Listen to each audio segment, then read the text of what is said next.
Hello, this is Catherine Duberly, the Answer Lady. Let's look at making short-rowed heels and toes.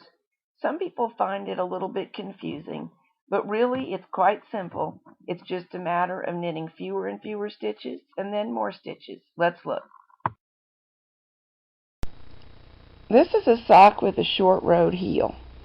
You can see how nicely it would fit around the foot, and a short-rowed heel is not the only way to make a shaped heel, but it's the most commonly used one. People find it a bit confusing, so we're going to see how we achieve that fit. In general, 1/2 of the needles composed in the sock are used for short rowing the heel. That was the case here. You can see there are no short rows up the front. This is a straight piece of knitting. This would be a straight piece of knitting except for the bump that forms the heel, and that's from knitting on 1/2 of the needles only for a period of time, the process of short rowing. Ideally, your sock would be a multiple of 4 in the number of needles used in the circumference. In this case, I used 44, which divided by 4 is 11. The reason that's important is because the short rows come out more evenly if we can go 1 through 22, 22 through 1, 1 through 21, 21 through 2, and we'll come out with an even number going back and forth as we short row in. You'll find out what that is in a minute. And short row out, and we'll end up in the right place to continue circular knitting around the remainder of the sock. There are other ways to do it, but I'm going to show you this because it is the most traditional and I think the most effective. Okay, my sock is ready for the heel. I started this one at the toe. There's some waste yarn. There's the toe. I've knitted 50 rows. There's my last yarn marker at row 40, 10 rows on up, and I'm ready to go. Let's start the short rowing process. Now I'm using 44 needles. This is my needle 1. This is my needle 44. Let me point with the tool and be a little more precise. Needle 1, needle 44. So I have finished knitting 44. Now I'm going to knit on the first 22 of my needles, these, and I'm going to knit back and forth using only those needles. I'll be starting with this needle, needle 1, and knitting to needle 22, and I'll see you when I get there. Needles 1 through 22 have been knitted all along here. I'm going to ignore these needles. These will be running up the front of my ankle while these needles knit the heel. Needle 22 has been knitted, so I'm going to wrap needle 23 and start knitting back in the other direction. And here we are back at needle 1. Needle 1 has been knitted, so we're going to wrap needle 44, or whatever your last needle is, and start knitting back. Needles 1 through, this time, needle 21. We'll skip 22, but we will wrap 22.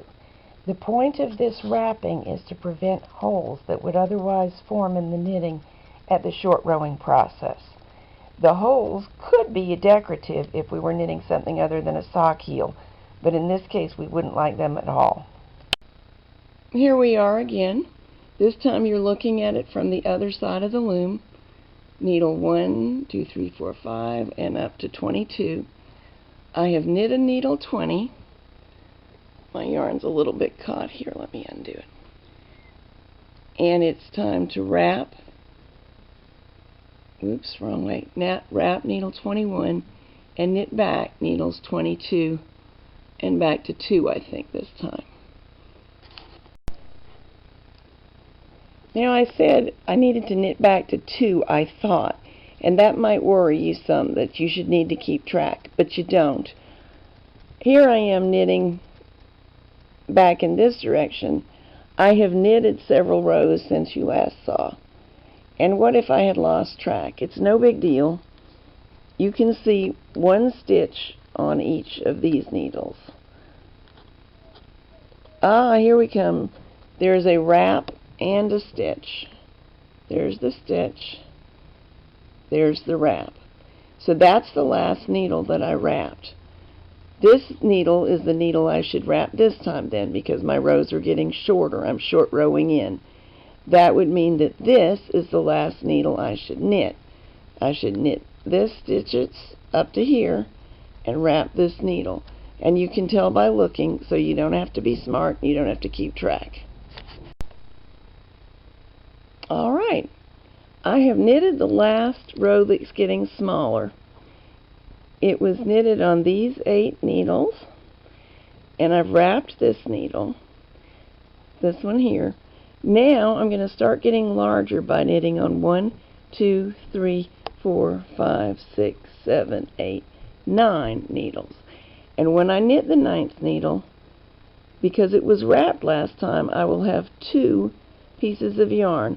Both of those will be knitted over the new stitch. Well, the new length of yarn becoming a stitch. Now I've knitted 9 stitches so as to begin enlarging, called short rowing out, and it's time to wrap this needle. When I do, there will actually be 3 pieces of yarn on it. So all 3 of those will need to be knitted over in the next row, and that will be true of every stitch from now till we finish short rowing out.